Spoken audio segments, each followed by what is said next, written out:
Hey guys, welcome back to the channel. Today I kind of wanted to go over just a quick review slash overview, whatever you want to call it, of the Fusion Firearms XP Pro and my experience with it so far. So I've had this for a couple months now, ran about, I want to say about 600 rounds through it so far, have actually had no malfunctions with it. And if you don't know what it is clear. It is a 19 double stack 1911 that takes Glock mags. And I picked this one up brand new for around $1,000. So not a bad price for what it is. It is made in Turkey, but it is assembled in the United States. So it's a pretty sweet gun. It's a little bit over 4 inches. It's not I don't believe it's a 4 1/4. I believe it's just over 4 inches, but pretty nice gun. There's some things I do and some things I don't like about it. So we'll go over the things I like about it first, and then we'll go over the things I don't like about it. So the things I do like is the slide to frame fit is pretty good. There's a little bit of play, but not much.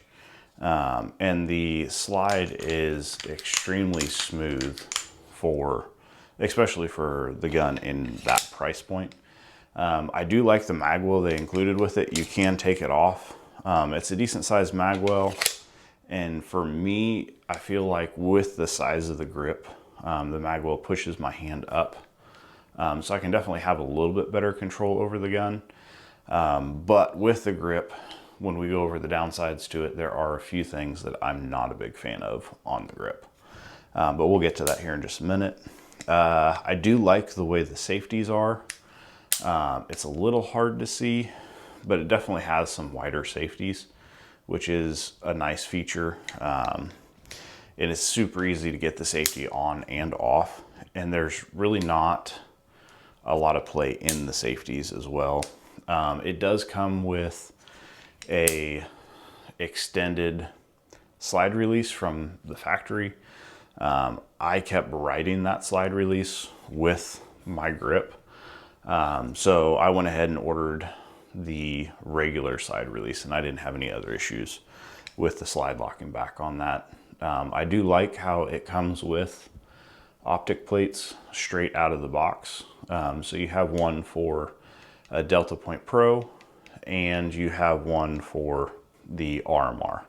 So those are really nice. Definitely like that you don't have to buy the plates and spend the money. Comes like that out of the box. Another thing that I really like about it is the trigger. Again, it is clear. The trigger, it's a flat face trigger, and there's a little take up, and then you're at the wall, and it breaks super easy, and then the reset is really short, and you're right there. So definitely a nice trigger for the money. Was able to run some pretty good splits with this as well. So definitely a good gun and a good value for the price. Onto the downsides of the things I don't like about it. The texture on the grip is not super grippy. It's just, I'll try and get some close-up pictures of the grip. It's just not super grippy. And then right here, there's a spot that doesn't have any texture at all. And then the coating that they use on it as well is an extremely tough coating, but it is definitely a slicker coating for when you go to grip it. So when I grip it with my support hand, I can definitely, it's harder for me to get that pressure with my support hand to where my support hand isn't slipping, just due to the texture and the coating that they have on the grip. They do have a new grip that they came out with that does have texture all the way down. I forget what they're running. I think they're charging $250 for that grip.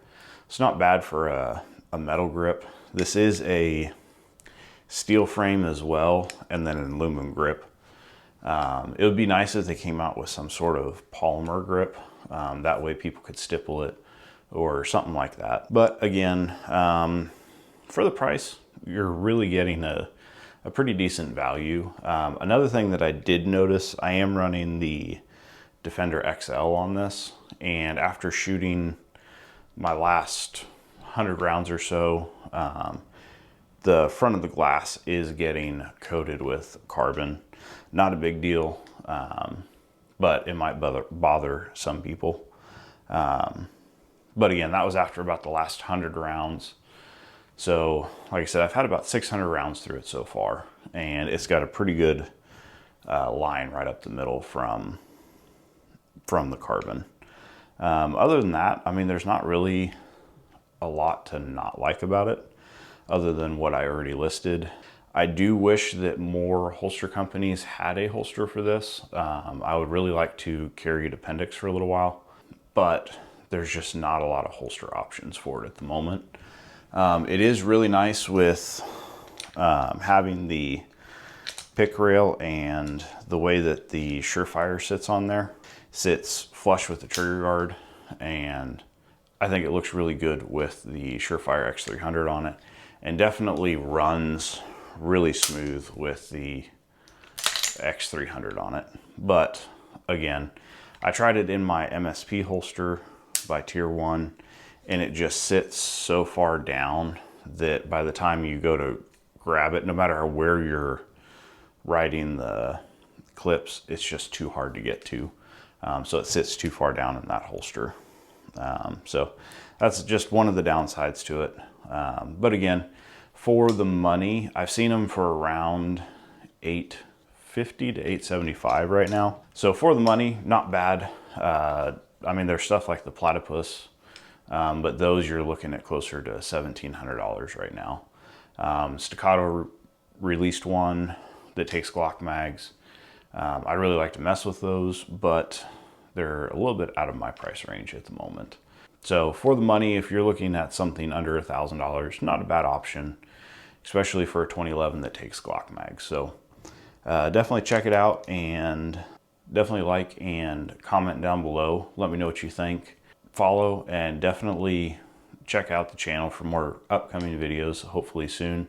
I'm going to try and get the shotgun out soon, get a bunch of video with it, and do a review on that as well. Let me know what else you guys might like seeing, and I'll try and do a video on that. So thanks for watching again, and see you in the next video.